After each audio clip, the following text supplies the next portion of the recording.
तुला काय झालं मला सांग. हे झालं गेलं लय झालं वय झालं आता थांब.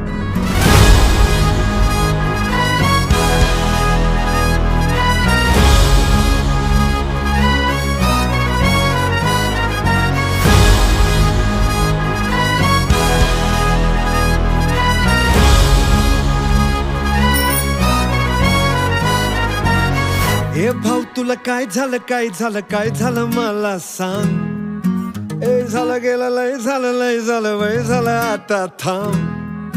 कुणीतरी तुला छळलंय, मन लय चुरगडलंय, आतमध्ये लय जडलंय, तुला कसं नाही कळलंय. मन माझं लय गडबडलंय, धक्का बसला धडधडलंय, तडफडलंय धडपडलंय, वाटर मारून बडबडलंय. मला येड लावलंय लावलंय लावलंय लावलंय लावलंय लावलंय लावलंय किंवा येड लावलंय लावलंय लावलंय लावलंय लावलंय लावलंय. मला येड लावलंय लावलंय लावलंय लावलंय लावलंय लावलंय लावलंय